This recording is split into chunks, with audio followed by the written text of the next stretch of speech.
Various views. Okay, so this is for Refuah Shlema, for Shifra Simcha Bat Yeta, and for all Cholim of Klal Yisrael. May they have a spirited Refuah Shlema. Amen. Amen. Okay. Various views are expressed as to what constitutes a popular national beverage, Chamur Hamadina, as we discussed yesterday. But the criteria given are: A, it is consumed by most of the country's population. B, Yeah. it is used as a drink for entertaining guests and not merely to quench one's thirst. And C, it has been prepared through brewing or distilling, or through a brewing or distilling process. Tea and coffee are regarded as beverages of this type, but there is a view that the category includes only alcoholic drinks such as beer or whiskey, as you mentioned yesterday. So I think that's pretty much self-explanatory, consumed by most of the country's population. But people might say that's Coca-Cola. Or vodka in Russia. Because it's the real thing, Or Castle. Or Maccabi. Yeah, that's it. Okay. Let me just say one more, then we'll do mitkadem. We'll do mitkadmim with the shir. Okay. 2 loaves are laid on the table for each meal. They commemorate the double portion of the manna, which fell every Friday. Another reason mentioned by the Zohar is that 2 loaves allude to a form of Hashem's name, since each loaf bears a resemblance to the letter Yud. Okay. I don't know. I've never seen a Yud-shaped challah before, or maybe it did in Bavli in the times of the temple. You'd know. Yeah, you'd know if you're a baker. And if you're Yud. We are Yuds. I mean, Yuds. Yuds are Yuds. Oh, we're all Yuds, yeah. Good. Okay. So I wanted to quickly tell you a joke before we get started. So you have Abe Levy, and he basically his entire life. His entire life, yeah. Kev, are you with me, bud? I have to close the door, yeah.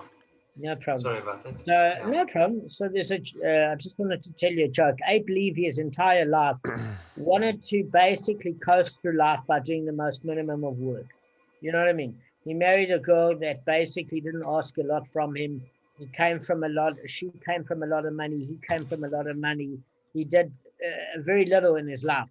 And he was from, and he basically just did the bare minimum of mitzvah requirement that was asked of him. And he'd always go and shop around for the most lenient opinion.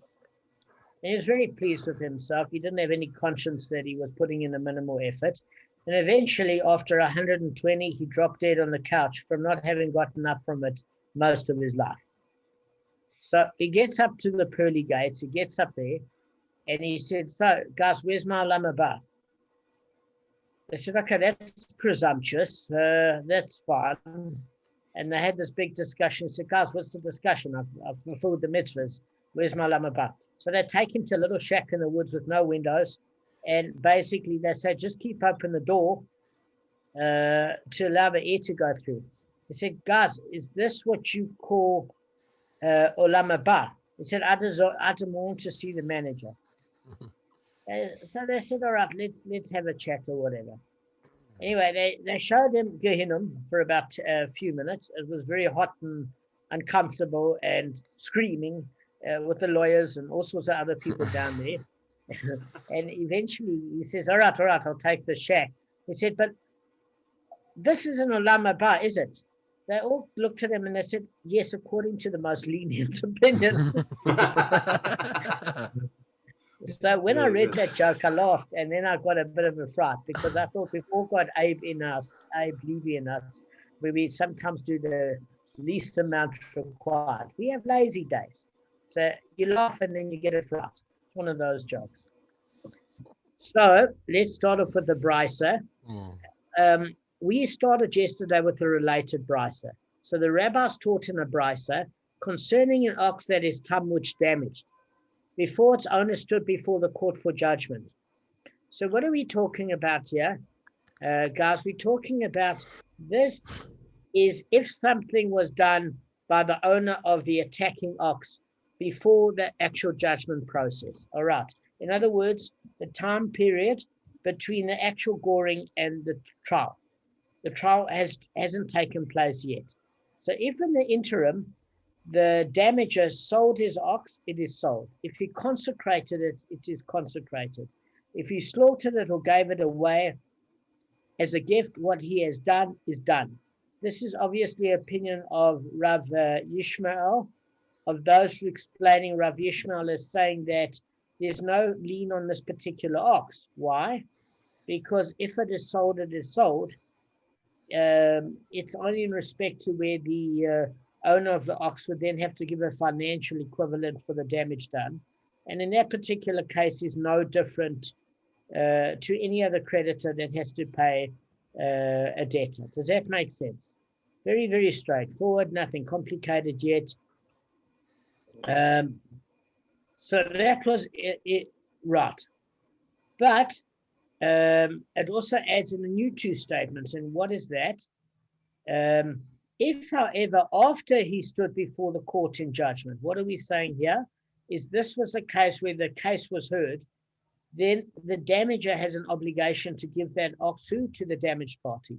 So when we're saying if between the judgment of the court and the actual practical handing over of the ox, it was not done, and the damager decided to sell it, it's not considered sold. If he consecrated it, it is not consecrated. So here we're dealing with the case of there's not even a token payment for consecration, because then it becomes public knowledge that it is in fact sold. It's in fact given to the damaged party. So any buyer then, that transaction, even according to the opinion, that it would just be, a lien on that ox. Even if you see it as a creditor, once the trial has taken place, that's too late. A sale is not a sale, a consecration is not a consecration. And then we're learning two other things, is that if he slaughtered or gave it away as a gift, he has done nothing. What are we saying as he gave it away as a gift? Is Arthur damaged my ox? If he gave it away to Kevin, I can collect it from Kevin. If he slaughtered it, he has done nothing. So you might turn around and say, well, what do we mean he's done nothing? If you slaughtered the ox, believe me, you killed it. You know, what does it mean you've done nothing? It means you've done nothing to remove the debt in any way. And we're going to discuss what that means. Either you have to give the equivalent of the ox in terms of its debt value, meat, or alternatively, you have to give a cash equivalent if you put a piece of dynamite up the rear of an ox, you know, because you really don't want to pay anything. In that particular case, even if you have steak or shawarma at that case, because there's nothing left flying everywhere, you still owe the cash equivalent for the ox. So in other words, it's saying after the trial, what's done is not done. You basically have to make sure there's restitution. Fine. We're going to hit a more technical problem now. We're going to talk about creditors, which we touched on yesterday. And what we're saying here is if creditors of the damager preceded the damaged party and collected it in terms of payment of their own debts, whether, for example, he incurred the debts before the ox damaged or damaged before he incurred the debts, they have done nothing. What does that mean they have done nothing? The creditors must forfeit the ox to the damaged party.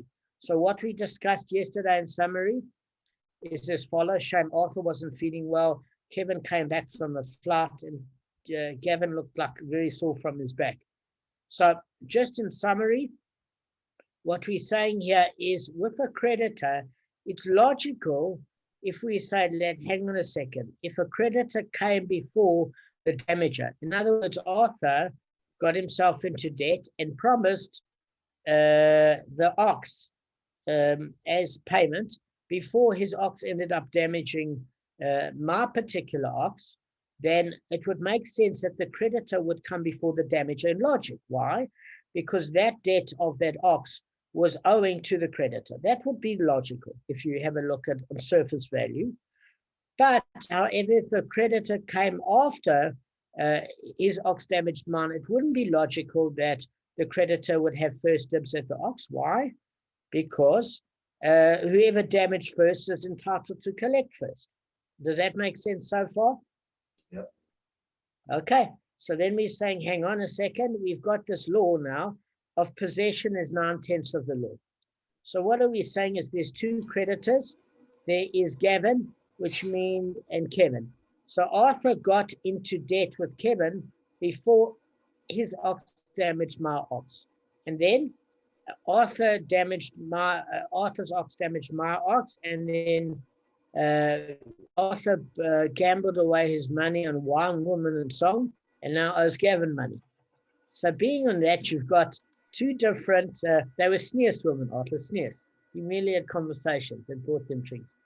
So in that particular case, we are saying that why would Gavin have a claim? Because Gavin came after my debt. So we say that what happened was Gavin drove past Arthur's house and he saw Betsy in the yard eating some grass. And he said, that was the cow that he owed me. Betsy's got a scar on her face and she looks particularly docile and fat. And Betsy's mine. He takes his bucky and he gets himself and Philemon and they put it on top of the vehicle and away Betsy goes like a thief in the night. So Gavin's not really a thief. He's entitled to that payment because he's owed the money. But now Kevin is sitting with a bit of a problem because say Arthur's ox never damaged my ox and Gavin's debt came after Kevin's debt. In other words, what we're doing now is we're saying, let's take the damager out of the picture. We're saying that even though Kevin should be paid first from that ox, the fact that Gavin was awake means that the early bird catches the ox, meaning Gavin was the first to wake up and realize that there was a debt owing to Kevin, and he'd have none of that. So he got up bright and early in the sunshine. I know Gavin isn't a morning person, so this is merely theory. And in fact, if we were saying it in reality, Kevin would be the morning person and the second creditor collect the ox, and Gavin would sleep a bit later because he's got fibromyalgia. So whichever way it works, all we're saying here is my examples are wrong, but the creditor, the second creditor is actually owed the money after Kevin, meaning Kevin has to be paid first. If Gavin, as a second creditor, had to kidnap the ox, first payment is about collection. In other words, how are you going to wangle it away from, how would Kevin wangle it away from Gavin? He could not. He'd have to go to trial. And at trial, Kevin would say to Gavin, you owe me the ox because I'm the first damaged party. And Gavin would say, I'm also a creditor. And the court would see favor in Gavin because he collected the ox first. Okay, so that's fairly clear. But now we've got an example of the damager getting punk banked in the middle of the picture, which is Arthur owed Kevin money, then Arthur's ox damaged my ox, and then Arthur owed Gavin money. He's having a real terrific month, this Arthur. And since this is the case, we're sitting in a pickle. Now, neither of you guys are able to resist if I come and collect the ox from either of you. And what I asked yesterday is why. And I'm putting the question back to the floor today. What is the reason why? Wow. Just repeat the question. Wow. What? As creditors, Yeah. your claim to Arthur's ox is very strong. Kevin even more than yours because Kevin came first. We could understand why Gavin's claim is weaker because my ox was damaged before Gavin was owed money by Arthur. So Gavin doesn't really have a claim in order of chronology, of order of damage. However, if Gavin woke up earlier than me, which is not unlikely, and collected the ox, in that particular case, I would have a problem ordinarily if I was another creditor. But if I'm a damager, even though if Gavin went against Kevin and he had the ox, he would win against Kevin because possession is 9/10 of the law, even though Kevin came first in debt. I could still go to Gavin on that basis, even if he had right to the ox upon collection, even though he came as a damager afterwards, and say to Gavin, give me back my ox, I'm the damager. So what we're seeing here in the Gemara is one thing, is that the damager comes first. Doesn't matter if they're creditors before, doesn't matter afterwards if the creditor kidnapped the ox. I, as the damaged party, the injured party, have got first dibs on the ox. I can collect it from both of you. Why?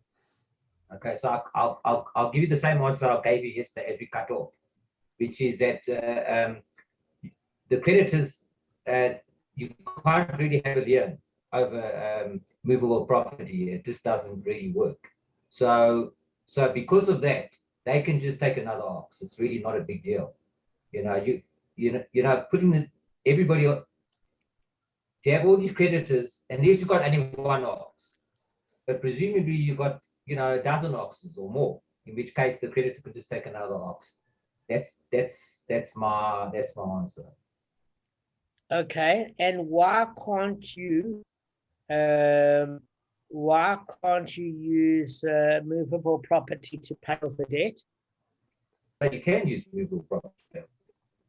Okay, so explain what you mean by a lien on that particular ox. Why is there no lien on that particular ox? You can't have a lien on movable property. Why? Because it can be hidden.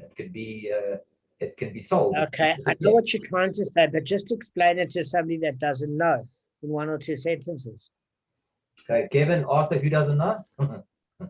Okay. I want to focus on that person. Okay. So the reason why you can't have a lien on an ox is firstly you can only have a lien you can have a lien on a slave because a slave is identifiable. Okay, where an ox can be anything unless they specifically branded it, but normally one ox looks like another ox.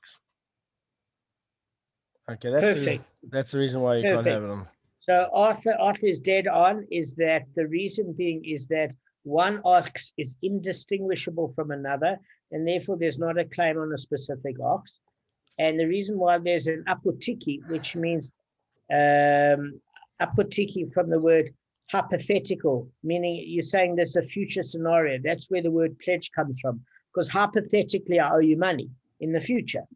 So what that means, Gavin, is that you owe me the money and you can pay with movable property, but there's not a specific piece of movable property, as you explained, that I'm entitled to, unless it's written in a particular contract and there's a distinguishable mark and it's public knowledge that you put that contract on a notice board or have it at the community meeting where they say, hear ye, somebody's ox is indebted to somebody, etc. Are you with me? So with a slave, an apotiki, the reason being is that a slave might be a human being, but every human being is unique from another. He's distinguishable both in features and his testimony. He can go before the court and say, I am now indentured to a different owner. So those two factors and the public knowledge of gossip will be able to say, oh, do you know such and such now is working for somebody else? People. So those reasons mean that you've got a claim. But why do I have a claim, a very special claim as the damaged party? You've explained well, Gavin, why there's no claim for a credit on that specific ox. But why should I have more of a claim as the damaged party? Because of this upper, whatever it's called, this upper tiki thing. I don't know whatever it's called explanation means. You're going to have to do better. Upper tiki, because of the upper tiki, because it's public knowledge and all that type of stuff, you can have a lien on something that's public knowledge. You can't have a lien. Okay, and why is it a public knowledge in this case? Because your animal gored the other one, and then all of us, then what they do is they publicize it, that this animal gored that one, so people can be aware of it, Good, very good. It becomes public knowledge if there's a goring, because people want to avoid that ox like the plague. This ox is, just like you want to avoid Stevie Wonder in a bucky, you want to avoid this ox. Okay, so I can see this. People came back. You insulted. Oh my gosh. You're going to be cancelled there. All right, it doesn't matter. Well, all 10 of them watch our program. Let them go for it. So in a nutshell, Gavin is right. It's the public knowledge. That's one aspect. The second aspect is because it's a tam ox, because you could say this, Gavin, you could turn around and say, if it's public knowledge with a tam ox, even more so it's public knowledge with a muad ox. The reason being is that a muad ox now has got a habitual nature to damage. So everybody now knows it's not a once-off incident, and you see this ox, you run. Otherwise, you're going to get nailed. So the thing of it is, it's a much more public event if it's a muad ox, because it is a habitual gora, and now this is for sure going to damage. It's not might damage. It's not a once-off incident. So an argument with a muad ox would be even more so probably based on behavioral pattern and the fact that, remember, you can get no hanoah from the muad ox that damages. That basically, in that particular case, you have to pay full damages, etc., etc. And because of these factors, it's even more prominent when a muad ox damages. So we're saying, what is the reason specifically for a tam? Yes, that one aspect of yours is correct, that there is an apotiki because it's public knowledge. But the second thing of it is you pay the leniency on the attacking ox. And because you're paying less because of the body of the ox, that is a factor why you've got a lien on that ox. That's the exact factor. The only reason in this case that some would say, according to Rabbi Yishmael, that you don't have a lien on this ox and you have to pay the financial equivalent, is we learned that if you owe 200 zuz and now you're only paying 100 zuz because you're paying half payment damage, and your ox that damages is worth 100 zuz, you're not getting any leniency on the body of the animal. So it's only in this case where you could argue that maybe it's just it would be another creditor, so to speak, in one opinion of Rav Yishmael.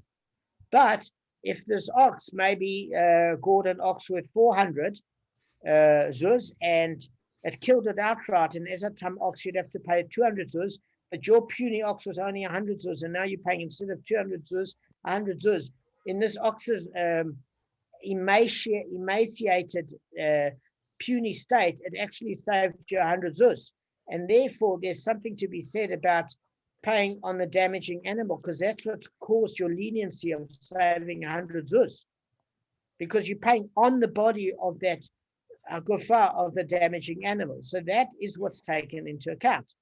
Now, let me read one thing further with you guys, just following the brisa. So it's on the body of the ox is the reason why, as a damaged party, I've got a claim, a specific claim. Only in the case of a tam. So how the brisa ends off, Gavin, is as follows, is that at the end of the day, just hang on, there I've readjusted my seat. What we are saying is as follows, is that because the damage is paid only, so what we're saying is only paid from the ox's body. That's what's causing the leniency that they must forfeit the ox. All right? Concerning a muad that damaged, whether its owner stood before the court for judgment or did not stand before the court for judgment. If he sold it, it's sold. If he consecrated it, it is consecrated. If he slaughtered it or gave it away, what he has done is done. So what we are saying here is there's no longer a case with Rav Yishmael and Rabbi Akiva once the ox is muad. Why? Because you don't then sell the living ox and divide it at all. You pay from choice property full payment. Even Rabbi Akiva and Rabbi Yishmael would agree. And in that case, there's no reason to sell the ox before the trial. No reason at all. You must wait till the trial, because now the damager is paying full payment. He's also entitled to have a little bit of kindness, just to make sure his assessment is done well. So as far as that's concerned, he can sell the ox now. He can consecrate the ox, the damager. He can give it as a gift. He can slaughter it. He can even pay his creditors with it, because the damager has got no reason not to do it. It's his ox, because the injured party, I've got no claim against the body of the ox itself to take it in lieu of payment. What has to happen then is Arthur has to pay full payment from choice property or cash. Does that make sense? So if Kevin was a creditor that came before, me as the damage, or Gavin was the creditor that came afterwards but kidnapped the ox first, both of them could keep their respective oxes, and I would only have a claim for money. And if I happen to kidnap the ox first, well, then I guess that's part of my payment. The only problem is if it's a puny ox, I'm going to get half of what I'm entitled to, because I'm entitled to the full amount of damages from choice property. All right, let's go on. All right. So why? Because the damage is paid only from the rest of the damages property, and the damaged party has no special lien on the live ox.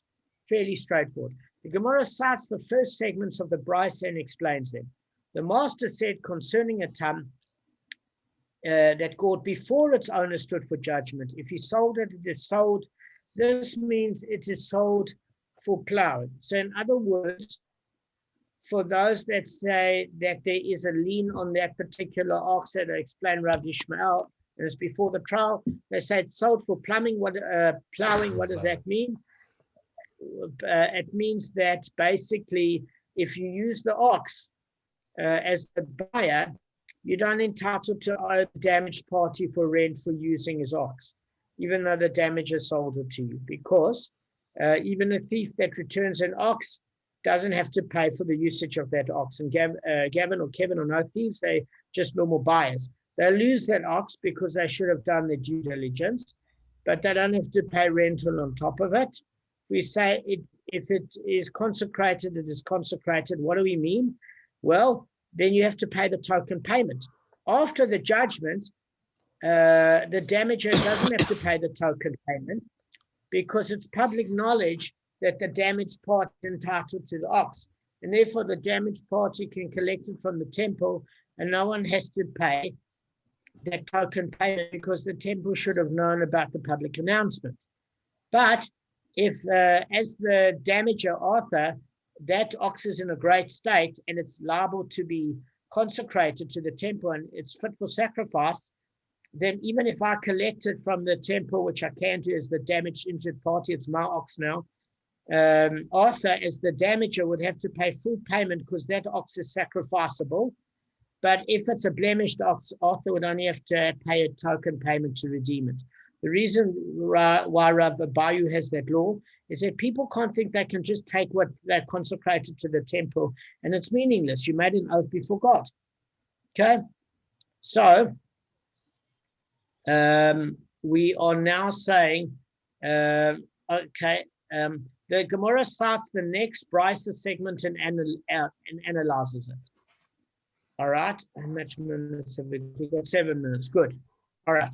If he slaughtered it or gave it away as a gift, what he has done is done. So that's understandable. If you give it away as a gift, what he has done is done.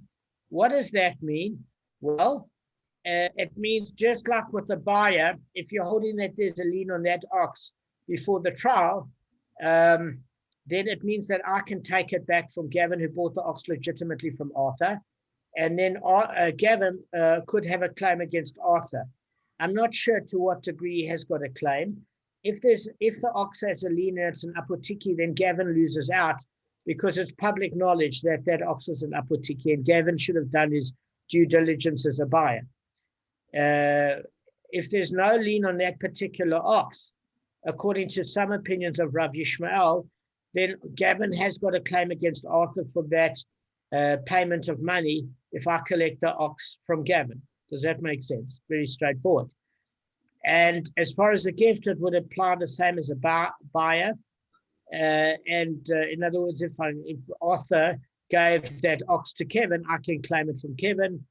But after the trial, I can't claim it from Kevin, and everything sticks. But there's one particular statement. As it says, however, if he slaughtered it, why should the slaughter accomplish anything? Let the damaged party come and take payment from its meat. So what's the question? Yes, it's saying that, right, Arthur basically, let's not use Arthur as an example because Arthur's the most generous person I know, and he's not petty. But you have certain people that are petty, their ox damages, and they all owe money all around town.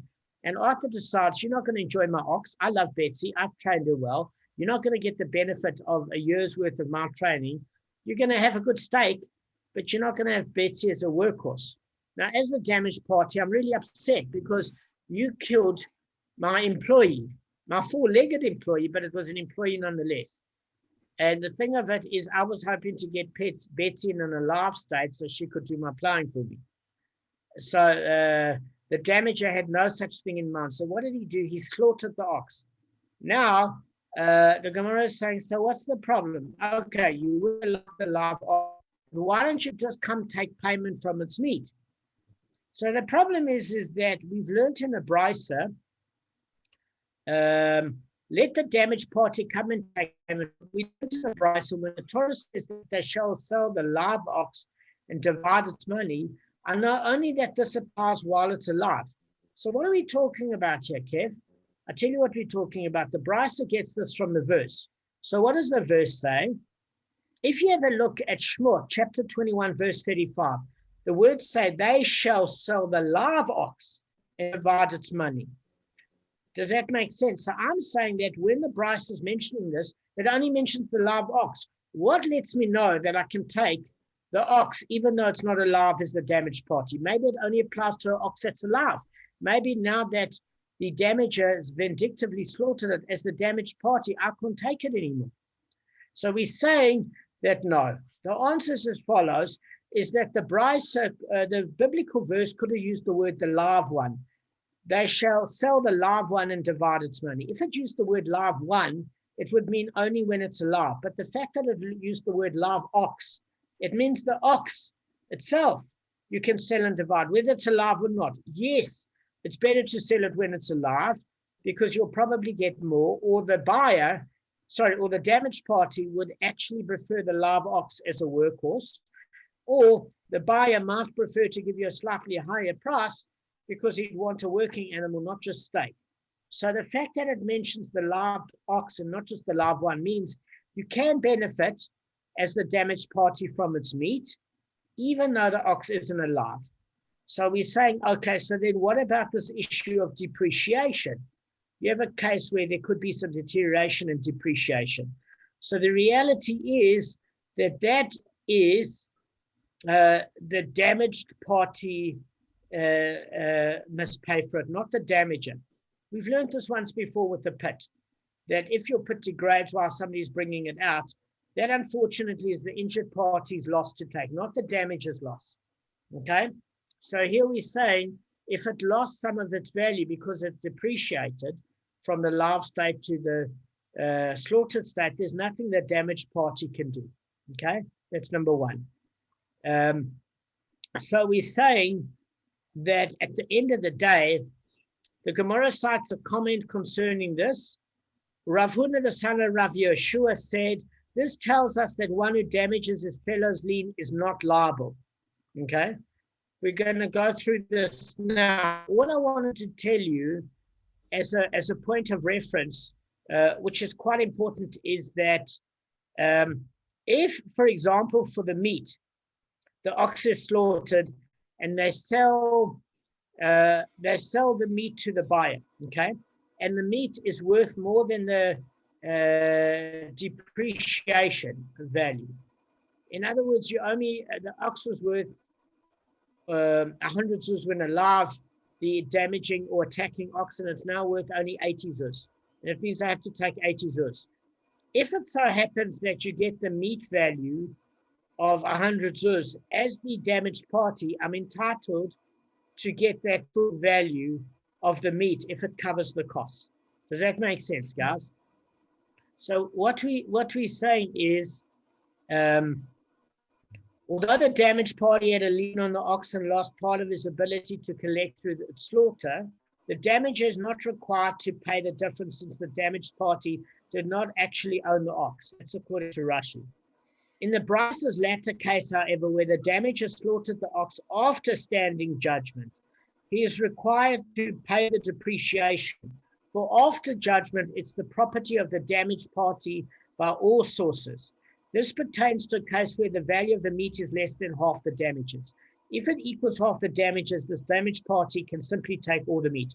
So what we're saying here is if there's a shortfall after the trial, what the damager did was theft, because there's no lien on it. It belongs to the damaged party. So he's going to make good any depreciation. All right, guys, we're going to cover more tomorrow. I hope this share helped somewhat. Just wanted to add something really silly. Sure. If you slaughter that meat and then you have a big bribe, can the guy come take his chops off? No, this is rubbish. It's a joke. It's a joke. It's rubbish. Guys, cheers. Everybody's half asleep. He came in here. You mean he has to stake his claim? Yeah, stake his claim. That's even better. Yeah, he might chop something off. I don't know what.